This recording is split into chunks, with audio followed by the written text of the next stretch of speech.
আল্লাহ শুধু বলছেন ইন্নামা আমরুহু ইযা আরাদা শাইআন আইয়াকুলা লাহু কুন ফায়াকুন।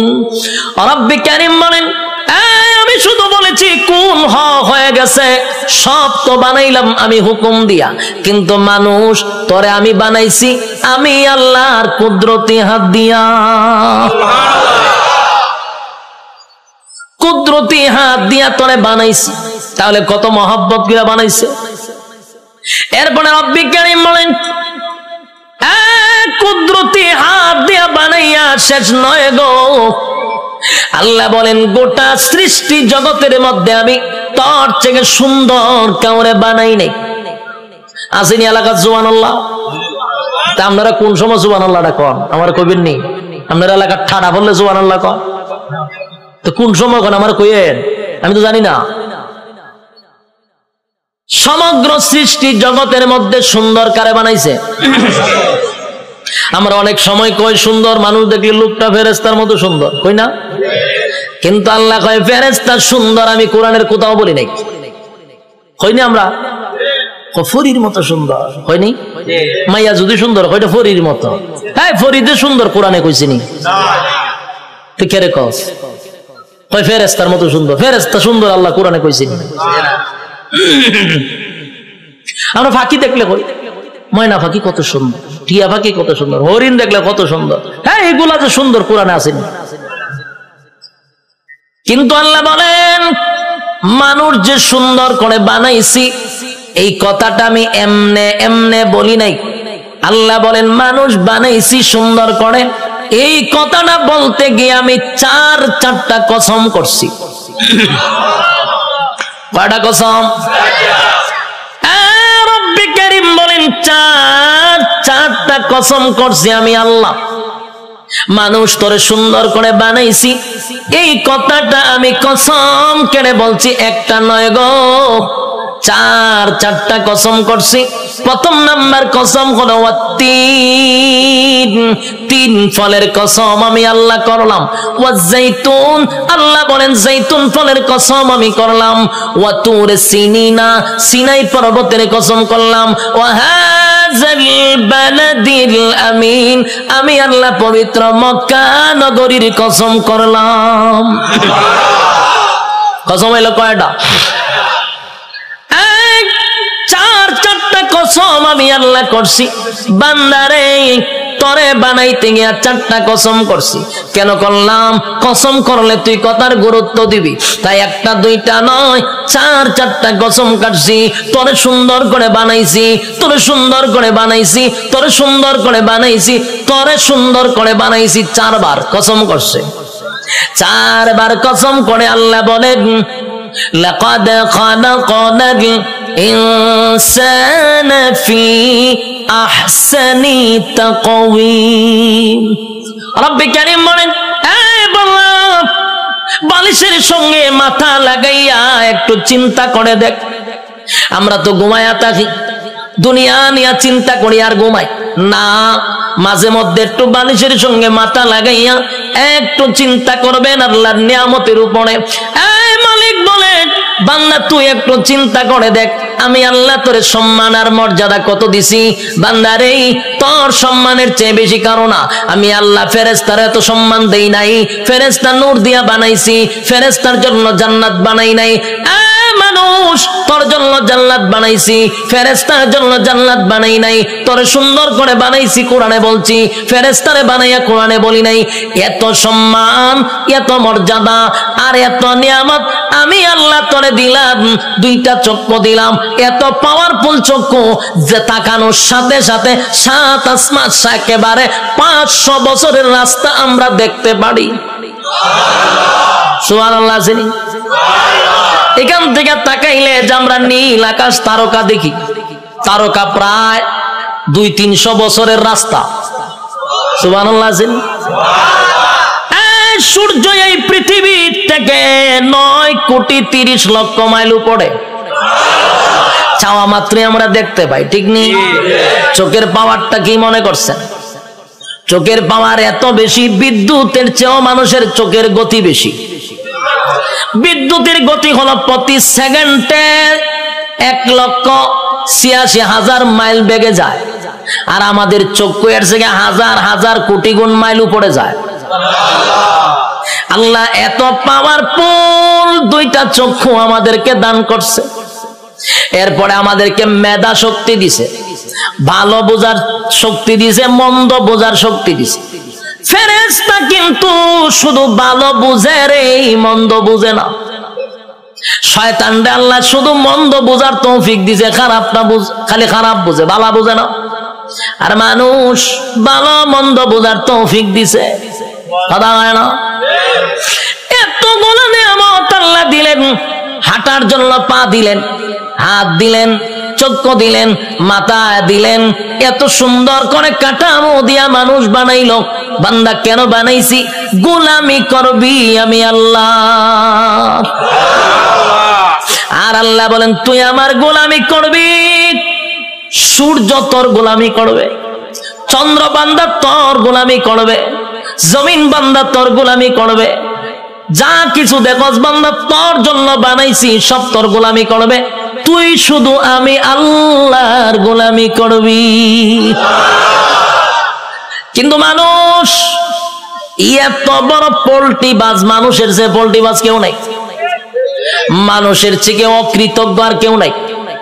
মানুষ এত কৃতজ্ঞ, একটা প্রাণীর মধ্যে যে কৃতজ্ঞতা আছে মানুষের মধ্যে নাই। একটা কুকুর হলো সবচেয়ে নিকৃষ্ট প্রাণী, কিন্তু কুকুরটারে 2 দিন খাবার দেন, আপনি 2 দিন খাবার দেন, আপনার পিছু ছাড়বে না। 1 মাস পরেও যদি আপনি কুকুরটার কাছে আসেন, কুকুর আপনারে দেখলেই বুঝতে পারবে আপনি তারা খাওয়াইছেন। কিন্তু মানুষরে মানুষ খাওয়াইতে খাওয়াইতে পেট ভরায়া দেয়। মানুষরে এত কিছু করার পরও মানুষ সেটা মনে রাখে না, মানুষ কৃতজ্ঞতা প্রকাশ করে না। আল্লাহ বলেন বান্দা শুন, একটা মাছ যেইভাবে পানির নিচে ডুবন্ত থাকে, আমি আল্লাহ কিন্তু মানুষগুলারে এইভাবে পানির নিচে ডুবায়, আর যেইভাবে মাছ রাখি তোদেরকে নিয়ামত দিয়া ডুবায় রাখছি।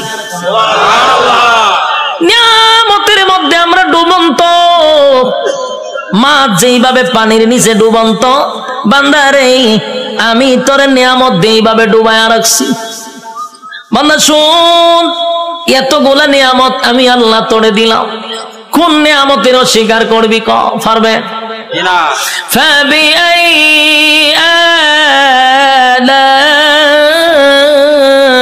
আলাই রাব্বিকুমা তুকাযিবান।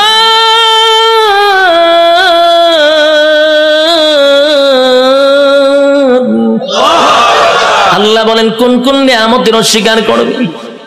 আমি আল্লাহ তোরে কি দেই নাই বল? সব দেওয়ার পরে বদনা আমার খাইলি, আমি আল্লাহর নিয়ামত খাইলি, সব আমি আল্লাহ তোরে দিলাম। এরপর 24টা ঘন্টার ভিতরে বান্দা 1টা ঘন্টা আমি আল্লাহর ইবাদত করস না। যুবক ভাই, কথাগুলি কি দিলের কান লাগায় শুনতেছেন? দিলের কান লাগাইয়া কথাগুলি শুনেন। 24টা ঘন্টা আল্লাহ সময় দিছে। কত ঘন্টা? রাইতে দিনে 24 ঘন্টা। দিলের মধ্যে একটু প্রশ্ন করেন তো দেখি, 24টা ঘন্টার ভিতরে আল্লাহ তো দিল আমরা 24 ঘন্টা।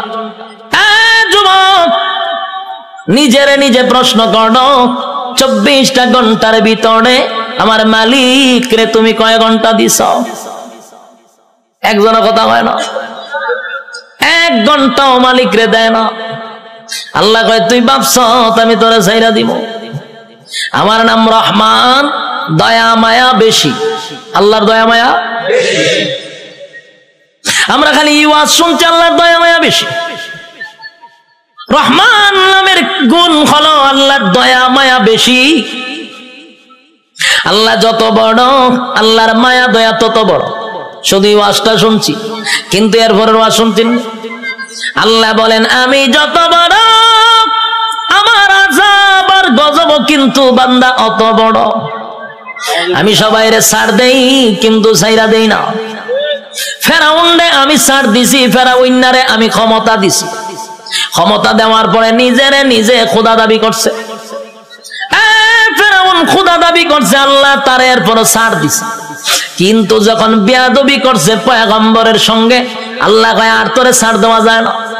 ফানিতে সুবাইয়া সুবাইয়া ফেরাউন্নারে মারছে, ছাইরা দিছিনি। নমরুদ নিজেরে খোদা দাবি করছে, আল্লাহ ছাড় দিছে। নমরুদ একবার তীর মারছে আকাশের দিকে, কেরে মারছ? কাল্লা মাইরালাম। আল্লাহ কয় ফেরেশতা রে তীরের মধ্যে একটু রক্ত লাগায়া দে। রক্ত লাগায়া দিছে। রক্ত যখন তীর যখন ফিরে আসছে, তীরের মধ্যে ছায়া কয় আল্লাহ মাইরা লাইছি। নাউজুবিল্লাহ। এর সাথী সঙ্গীরা ডিজে গানের আয়োজন কর, কে রে? নাচু। কে রে? আল্লাহ মাইরা লাইছি। নাউজুবিল্লাহ। আল্লাহ এর পরে ছাড় দিছে। কিন্তু যখন ইব্রাহিম খলিলুল্লাহর সঙ্গে বেয়াদবি করলো, আল্লাহ কয় এখন ধরা দরকার। হে আমার লগে যুদ্ধ করব, তীর মারে। আমি আল্লাহ তোর সঙ্গে যুদ্ধ করতে তীরের প্রয়োজন নাই রে। মশার মধ্যে একটা প্রতিবন্ধী মশা, বালা কোনো মশা নেই। কিতাব লেখছে বালা কোনো মশা না, একবারে প্রতিবন্ধী ভাও একটা নাই। আল্লাহ কয় কইরে আসত নি? ফাঁসি। তোর ভাও আসেনি? ফাল্লা আমার ভাও নাই। তো যা নমরুদের না খাতে গিয়া ঢুক। ল্যাংরা মশা না খেতে গিয়া ঢুকছে। ঢুকিয়া একেবারে ডাইরেক্ট মগজও চলে গেছে। মগজ বইয়া আর পরে ইনসুলিন দেয়, সুই ঢুকায় আর সুই বাইর করে। যে সুই ঢুকায় যে মগজ, একটা লাফে তিনা তুলছে নমরুদ। যা পার্লামেন্টে বইয়া রয়েছিল, মশায় যখন খামড় দিছে পার্লামেন্টের নাচ শুরু করছে ডিজে গানের মতো, উরুম দুরুম নাচে। সে আরো বিভিন্ন মন্ত্রীরা বসা, দেশের বিভিন্ন জায়গার থেকে অনেক রাষ্ট্রপতিরা আইছে। আয়াজন দেহে দেশের বাদশাহ এইভাবে ডিজে করে পার্লামেন্টে বসে। এটা কি পাগল নেই? ও পাগল তো আসি না। হঠাৎ করে ও নাচে কা, ও নাচতে নাচতে মশাও তো কম খারাপ না, কারণ টেং টুং যেদিন না থাকে এরা মারাত্মক খারাপ থাকে। এই মশা কিন্তু মারাত্মক খারাপ, হেদের সুই ডুগা যে বাইর করে না। আর এইদিকে নমরুদ্দা ডিজে গানের মতো নাচতেছে, কোনোভাবেই ব্যথা কমে না। নাচে মানে ঘটনা কিটা, যা পায় তা দিয়ে মাথার তা পায়, কোনোভাবেই ব্যথা কমতেছে না। হঠাৎ আসেন জুতা একটা গাছ, এটা জুতাটা মারছে মাথার বাড়ি। সেই জুতাটা মাথার বাড়ি মারছে, জিব্রাইল আবার যোগাযোগ রাখতেছে মশার সাথে। মশারে ফোন দিয়া কইছে তাড়াতাড়ি ছাইরা দে, ইনসুলিন টাইনা তুল। যখন হের সুই টান্দা তুলছে, ব্যথা ছাড়ছে। এখন নমরুদে জুতার পাইছে, সব বনা কি একটা জিনিস বারে দিলাম, মাথার ব্যথা দিল সাইরা। জুতার মধ্যে কোন ওষুধ আছে না? আসলে কি জুতার কোন ওষুধ আছে? এটা আল্লাহ বেজ্জতি করার একটা সিস্টেম। জুতাটা বাড়িছে, ব্যথা কমে গেছে, তার মানে জুতা আল্লাহ ব্যথা কমাইতেছে। এখন এই জুতা রেখে দিছে দাঁড়ে, রেখে টেনশনে পড়ে আছে, কি ব্যথা উঠলো, জুতাটা বাড়ি দিলে ছেড়ে দিল। আবার কথা বলতেছে বিভিন্ন দেশের মন্ত্রী এমপির সঙ্গে, আবার মশায় সুই একটা ঢুকাই দিছে, টাস করে জুতাটা বাড়ি মারছে, ছেড়ে দিছে। আল্লাহ মশারে হলো করে, এটা তোর ডিউটি, কাজ চালায়া যা। হতেন পরে পরে ঢুকাইবি, জুতাটা বাড়ি দিলে ছেড়ে দিবি। মশা হতেন পরে ঢুকায়, জুতাটা বাড়ি দেওয়ার বাই গেলা, আবার ঢুকায়, জুতাটা বাড়ি দেবাই গেলা। এই হইল জুতার বাড়ি শুরু। তখন নমরুদ্দা একা একা জুতাটা কত বাইরিত, হাতে ব্যথা ধরে লায়। তাই একজন লোক রাখছে, ধরে মাসে এত টাকা বেতন দিমু, এদিকে চাকরি কি দেখো জুতা দেখালে ভিটা নিয়ে তাও খারে দেশের বাদশারে। এইরকম যদি আমার নিত, আমি তো বললাম টেকা টোকা লাগতো না, আমি খালি জুতাটা ভিডামো আপনার, আমার টেকা দেওয়া লাগতো না। বাস্তব নেই। দেশের একজন বাদশা যদি হয় আমার জুতাটা ফিডাইবা, আমার কি বেতন লাগবো না? আমার মনের ভিতরে যত জিদ আসিন সব মিলামো এক একটা বাড়ির সাথে, ঠিক নেই? জুতা দেখ একটা বাড়ি দিমার ঘুমায় আনে, এটা অত সালের একটা জুতার বাড়ি। দ্বিতীয় বাড়ি দেখো, এটা অত সালের একটা বাড়ি। এক সালে এক যন্ত্রণা বুক করছে, আর তোর জুতা দা বাইরিতেছি, টেহারাম নেই। এই লোক হয় যে আমি বাসার জুতা দা বাইরামো, আমার টেকার দরকার নাই, আপনি আমার চাকরিটা দেন। চাকরি দিছে, এখন পার্লামেন্টে বেশা বৈশা কথাবার্তা বলতেছে, যখন মশা কামড় আলী ইশারা দেয় তাড়াতাড়ি দেয়, পাশে জুতাটা ঠাস করে পিছন দিয়ে বাড়ি মারে। দেশের মানুষ বিভিন্ন দেশ থেকে আসে, আইসা কয় যেই বাসার ইজ্জত নাই, মানছে তারা জুতাটা বাইরা, এর সাথে আবার কি এর বৈঠক হঠাৎ থেকে, এটা ভাগল, এখান থেকে এক বেজ্জতি। তো জুতাটা বাইরিতে বাড়িতে প্রথম তো শখে শখে জুতাটা বাইরেছিল, ঠিক না? জুতাটা যে বাইরেছে প্রথম তো শখেই বাইরেছে, আনন্দে বাইরেছে, কিন্তু বাইরিতে বাইরিতে এখন তো বেচারার বিরক্ত হয়ে পড়ছে, কত বাইরিত খানা খাইতে পারে না, ঘুমাইতে পারে না, বাথরুমও যাইতে পারে না, খালি বাইরা। এই বেচারা হয়েছে বিরক্ত। এমন অবস্থা হয়েছে এখন জুতা দা বাইরে নি লাগে হতান পরে পরে বাথরুমে গেছে, একটা বাথরুম করতে গেন টাইম নাই না, জুতা দা বাড়ি দেয়, সে বিপদ করছে না, খানা খাইতে পারে না। এই বেচারা কয় এর যদি আমি জুতা দা বাইরিতে থাকি আমি এমনি মরে যাবো গা, খাওয়ার নাই ঘুম নাই তো আমার মরণ হয়, তে একবার এর মাইরি মরে যাই। এখন হে কইল সিদ্ধান্ত নিয়েছে না এমন মরম চাকরি না করলে আমার গরদান যাইব, আর আমি যদি চাকরি করতে চাই আমি এমনি মরে যাবো গা, তে এক বালা হেরে মাইরা মরে যাইয়া। তখন একদিন জুতার বদলা বড় একটা মুগুর লইছে, আমরা এটা কিতা কই মুগুর বলনি, মুগুর লইছে একটা, লইয়া পিছে বইয়া রইছে। যখন জুতা বাড়ি দে তখন মুগুর লইয়া যৎকান শরীরে শক্তি আসিন একটা বাড়ি দিছে, মাথার দুই ভাগ হয়ে যা। ল্যাংরা মশা যে মাথার ধরেছিল ছায়া দেয়, ছাদ নাই, ছাদ নাই, মশায় চিন্তা করবো যেরকম একটা নোংরা পরিবেশে আর বন যায়, মশা গেছে নমরুদ্দা শেষ নি। কার সাথে পাল্লা লইছিল? আল্লাহ মারছে কেমনে? জুতা দা ফিডাইয়া মারছে। এই জন্য আল্লাহ ছাড় দেয়, ছেড়ে দেয় না। বুঝসারে চিনেন না আপনারা? এখানে যারা বয়স 30 আছে এরা বুঝসারে চিনব। ডব্লিউ বুশ হে কিন্তু কম করছে না, এইটা আমরা দেখছি। হে অনেক মুসলমানের রক্ত দিয়া গোসল করছে, হে কম করে নাই। শেষে আল্লাহ হেরও কিন্তু সাংবাদিকের জুতা দা ফিটাইছে, এক সাংবাদিকের জুতা দা বাড়ি মারছে। আর এই জুতার দাম অনেক হয়ে গেছে, মিডিয়ন জাদুঘর আছে। আল্লাহর মায়ের আস্তে আস্তে ছাড় দেয়, ছেড়ে। যারা জুলুম করতেছেন, যারা জুলুমের মধ্যে আছেন, যাই না রাখেন জুলুমের শেষ আছে। যারা জুলুম করে তাদের দুইটা শাস্তি, একটা দুনিয়ায় একটা পরকালে। দুনিয়ায় ততক্ষণ না পর্যন্ত আপনার মৃত্যু দিবে না যতক্ষণ আপনাকে দুনিয়াতে আল্লাহ চরম পর্যায়ের বেজ্জতি না করবে। চরম পর্যায়ের বেজ্জতি করার পর আপনার মৌত দিবে আল্লাহ। এরপরে পরকালে তো আছে কুবা শামসুর মতো, ইচ্ছা মতো কুবাইব। বাস্তব না বাস্তব? সাইজ কিন্তু আল্লাহ ছেড়ে দিত না, জনমের সাইজ করবো। এই জন্য যারা জুলুম করেন স্পষ্ট শুনে রাখেন, প্রথম নাম্বার কথা হলো ততক্ষণ না মরবেন না যতক্ষণ আপনার আল্লাহ দুনিয়াতে চরম পর্যায়ের বেজ্জতি না করবে, অপমান করবে। এরপরে মৃত্যু দিবে, আর পরকালে তা আছে ওয়াং সাং সুচি কি তাই ইজ্জতে আসেনি, তাইরে জনমের দেওয়া দিতাছে। এখন বন্দি করে রাখছে, পারমার মুসলমানের রক্ত খাইছিল না, তাই রক্ত চুষা খাইতেছে। আরো বেজ্জতি হইব, আরো দেখবেন সামনে, অপেক্ষায় থাকেন। বাকিটা দেখার বয়স আপনারা রয়েছে, আল্লাহ দেখাইব। আল্লাহ বলেন ছাড় দেই কিন্তু ছেড়ে দেই না। আমি যখন ছাড় দেই বুঝিস না আমি তোরে ছাইরা দিছি। ধরব যেদিন আমি আল্লাহ ধরব, জনমের ধরা ধরব, পৃথিবীর কেউ তোরে রক্ষা করতে পারবে না। আমি আল্লাহর নিয়ামত খাইয়া আমি আল্লাহর নাফরমানি করস, ছাইরা দিব না, কিন্তু জনমের ধরা ধরব।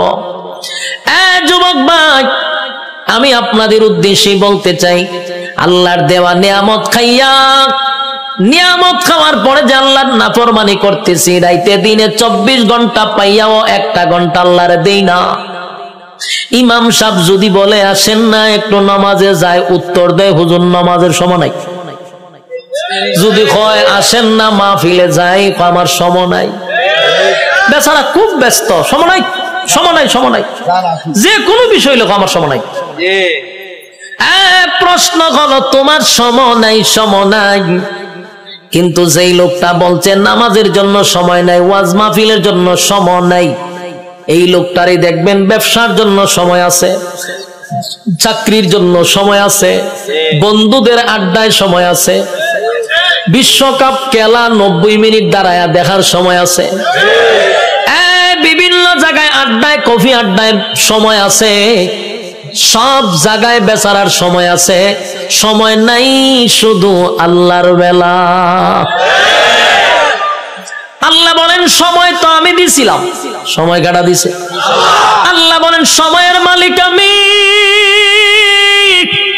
আমি তোরে সময় দিলাম রে,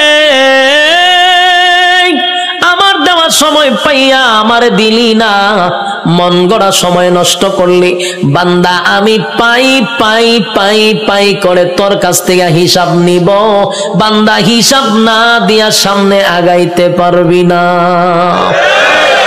আপনারা কিতা মনে হয় আল্লাহ আমরা সেইটা দিব হিসাব না নিয়া? হিসাব নিব। আগেই বলছি অতগুলা নিয়ামত আল্লাহ আমরা দিছে, এমনে ছেড়ে দিত না হিসাব না নিয়া। কথা কয় না? একটা এক্সাম্পল দিই, সহজে বুঝতে পারবেন। আপনারা মনে করেন চরপেশন সবচেয়ে ভালো হোটেল, সেখানে মনে করেন একজন লোক ঢুকছে খানা খাওয়ার জন্য। একজন লোক ঢুকছে, ঢুইকা যারে অর্ডার দেয় তার নাম কি? মেসিয়ার। মেসিয়ার কইলো ভাই খানা নিয়ে আয়। কি আছে তো দেখবেন মেসিয়ারের একটা অভ্যাস হলো একটা নাই 50টা নাম কইব। গুড়া মাছ আছে, বড় মাছ আছে, উইল মাছ আছে, তারপরে আপনার গরু আছে, ছাগল আছে, কতটা হয় না? আমি অনেক সময় কিচ্ছু বুঝি না, চাই তাই একটা না হয়। আমি ভাই হাফিজি পড়া লাগতো না, তুই আস্তে আস্তে একটা একটা করে ওদিকে আমি খাইতাম আমি জায়গা এত নাম কয় একটাও একটা হয় না, লাস্ট গুরুর ইয়াদ আছে। তো এই লোক যখন এতগুলা নাম কইছে চিন্তা করলো এতগুলা নাম কইছে কোনটা কম কয়, আচ্ছা সব লইয়া যা। মেসিয়ারে আনতেছে, টেবিল সাজাইছে, খাইতেছে। খানা দেখে মেসিয়ারে দে লক্ষণ বালা না, যে যিনি টেকা নে উনারে কি কয় ম্যানেজার, কেশিয়ার তো ম্যানেজার। ম্যানেজারের কাছে গেছে মেসিয়ারে গিয়ে কয় স্যার ওই যে লোকটা খাইতেছে দেখছেন নি? দেখছি তো। কাম না আমার একটা অনুমতি দেন। কি অনুমতি? কয়ের ইচ্ছা মতো কুতুর ফিটাইতাম। ম্যানেজারে জিগা কাস্টমারে খানা খাইতেছে তুই ফিটাইতে কা? কয়ের লক্ষণ বালা না, যেই পরিমাণ খাইতেছে হিসাব দিতে পারতো না, তাই একটু ফিডামো। ম্যানেজারে কয় কাস্টমারের কাজ কি? খাওয়ান। তোর কাজ কিটা? দেওয়ন। আমার কাজ কিটা? হিসাব ল। তেহের খাওয়ানে খাইব, তোর দেওয়ন তুই দে, তুই মারতে কা? মেসিয়ার কথা তো ঠিক, আমার তো দেওয়ন, আমি দিতে তাই। মেসিয়ারে দেয়, এ খায়। ম্যানেজারে কয় এ খাওয়া শেষ হলে বলে আমার খাম। আমার কাজ কি? হিসাব নেওয়া। হিসাব না নিয়া, হিসাব না দিয়া বাড়ি তারবো, বাড়ি তারবো নি? যা পারে খাইতে থাক, তুই বাধা দিস না। ঠিক তেমনি ভাবে আল্লাহ বলেন দুনিয়াতে মানুষ যেই পরিমাণ কাম কু কাম, দিনের কাম রাত্রের কাম সব কাম আমরা করি না? আমরার সাথে কিন্তু ফেরেশতা থাকে, 24 ঘন্টা ফেরেশতা থাকে। আমরারই কাম কু কাম দেখে ফেরেশতারাও আল্লাহর কাছে কয় আল্লাহ একটু অনুমতি দেন। কিতা কয়? একটা আসার মাইরা জাগাত মুতায়া লাই। আল্লাহ জিগা ঘটনা কিতা? বলে যেই পরিমাণ করতা যে হিসাব দিতে পারতো না। তা আল্লাহও বলে তোর কাজ, এর কাজ আকাম কুকাম করন দেখুন লিখতে রাখুন, আর এর কাম যত আকাম কুকাম করতে পারে। তোর কাজ কিন্তু ফিডন না, তোর কাজ দেখতে থাক, লিখতে থাক। যত কিছু আছে সবকিছুর হিসাব হইব আমার কাছে।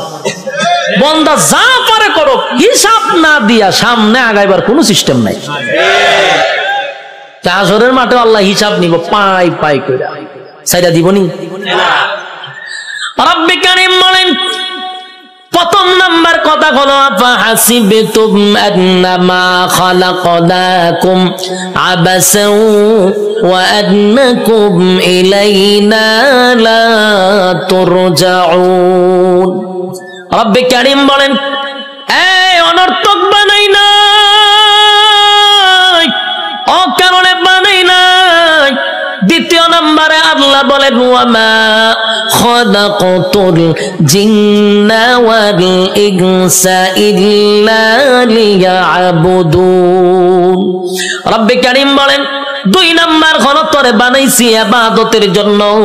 3 নাম্বার আল্লাহ বলেন বান্দা তোরে বানাইতে গিয়া ওয়ালাকাদ কাররামনা বানি আদম, সমগ্র সৃষ্টি জগতের মধ্যে শ্রেষ্ঠত্ব দিছি।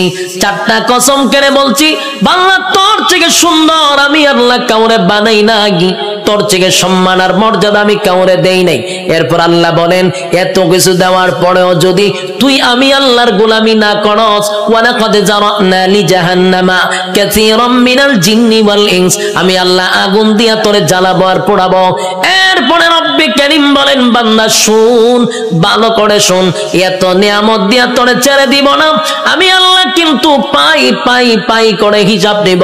কুল্লু নাফসিন বিমা কাসাবাত রাহিনা, প্রত্যেকটা মানুষ তার কৃত কর্মের জন্য আল্লাহর সামনে জবাব দিতে হবে। হিসাব ছাড়া ছেড়ে দিব না। রব্বি কারীম বলে হিসাব নিব গো, হিসাব ছাড়া আমি আল্লাহ কাউকে ছেড়ে দিব না। এই যে দুনিয়াতে যা করি সব হিসাব হবে। আল্লাহ বলেন শুন বান্দা, যখন প্রত্যেকটা মানুষের হায়াত শেষ হয়ে যাবে, মালাকুল মউত আজরাইল সামনে হাজির হবে, তার একটা কিয়ামত হবে। কি হবে? কিয়ামত কিন্তু দুই প্রকার, একটা হলো যার যার কিয়ামত, আর একটা হলো সমষ্টিগত কিয়ামত। কথা বুঝতেছে? সাউন্ড একটু উড়ান, একটু উড়ান। একটা হলো যার যার কিয়ামত, আর একটা হলো সমষ্টিগত কিয়ামত। আল্লাহ রাসূল বলেন যার যার কিয়ামত সম্পর্কে বলেন মাম্মাতা ফাকাত কামাত কিয়ামাতুহু, যে যখন মারা যায় তার কিয়ামত তখন শুরু হয়। আমি যদি স্টেজে এখন মারা যাই, আমার কিয়ামত এখান থেকে শুরু হবে। আরেকটা হলো সমষ্টিগত কিয়ামত, সেই কিয়ামতটা হলো কিয়ামতে কুবরা, এটা বড় কিয়ামত, সেটা বাঁশির মাধ্যমে হয়। ইসরাফিল আলাইহিস সালাতু ওয়াস সালাম যখন বাঁশি ফু দিবে, আল্লাহ বলেন এই গোটা পৃথিবীর যা কিছু তোমরা দেখো, বিশ্ব পরিস্থিতির পরিসমাপ্তি আমি ঘটায়া দিব। এটা হইল সমষ্টিগত কিয়ামত। ইদা জুলজিলাতিল আরদু জিলজালাহা, জমিনের মধ্যে তখন জালজালা শুরু হবে, ভূমিকম্প শুরু হবে। যখন যে একটা ভূমিকম্প হইছে 13 সেকেন্ড, 13 সেকেন্ডের ভূমিকম্পে সব শেষ হয়ে গেল। আর ওইটা যে শুরু হইব, ওইটা 13 সেকেন্ড না, 13 ঘন্টা না, এটা চলতেই থাকবে। পাহাড় গুলি তুলার মতো উঠতে থাকবে। বিল্ডিং তো দূরের কথা, পাহাড় উইরে উইরে চলব। এই ভূমিকম্প থামবে না। কুল্লু মান আলাইহা ফান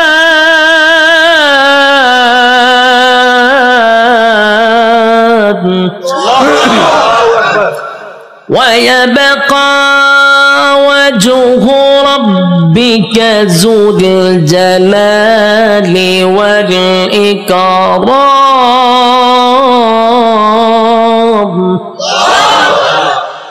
সব শেষ করব। এই অর্ডার কইও সাউন্ড বাড়ানোর দরকার। আমি একটু রিবাব আর ইকুটা তুলে দেন না, আমি চিল্লাইলে তো ইকু রাখবো। হালকা রিবাবের ভিতরে ইকুটা দেন।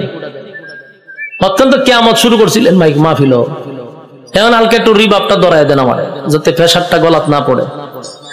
আল্লাহ বলেন কুল্লু মান আলাইহা ফান ওয়া ইয়াবকা ওয়াজহু রাব্বিকা যুল জালালি ওয়াল ইকরাম।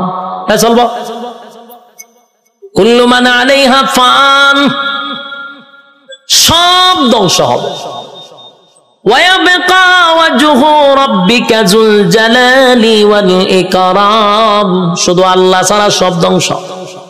আজরাইলও ধ্বংস, যে সিংহায় ফুক দিব সেও ধ্বংস হবে। মোট কথা কেউ থাকবে না।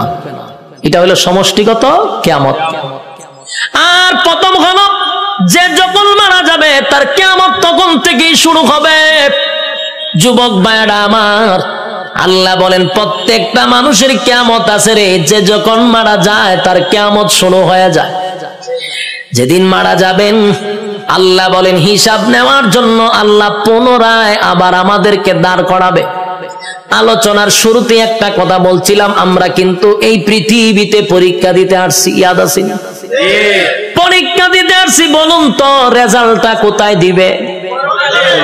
রেজাল্ট কিন্তু পরকালে হবে। আল্লাহ কয় রেজাল্টটা দেখানোর জন্য আবার তোদেরকে পুনরায় আমি জীবিত করব।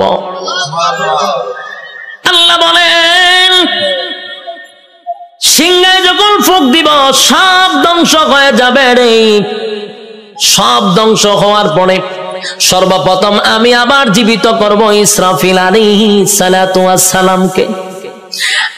আবার আল্লাহ বলবেন সিংহায় ফু মার, যেই মাত্র আরেকবার ফু দিবে ওই শেষের ফুয়ে প্রত্যেকটা মানুষের বডির ভিতরে আল্লাহ আবার রূহ দিবে। কাদা মাটির থেকে আবার রূহ পাইয়া মানুষগুলি মাটি গঠন হবে, আবার পুনরায় বডি গঠন হবে। কাদা মাটির থেকে আবার আপনি ওইটা দাঁড়াবেন, যেখানে দাঁড়াবেন, যেখানে বৈশা ওয়াজ শুনতাছেন সে জায়গাটাই হবে হাসরের মাঠ। যেখানে বই আওয়াজ শুনতাছেন এটা হাসরের মাঠ হবে। এই পৃথিবীটাকেই আল্লাহ হাসরের মাঠ বানায়া দিবে। কিন্তু এখনকার পৃথিবী আর তখনকার পৃথিবী একরকম নয় রে।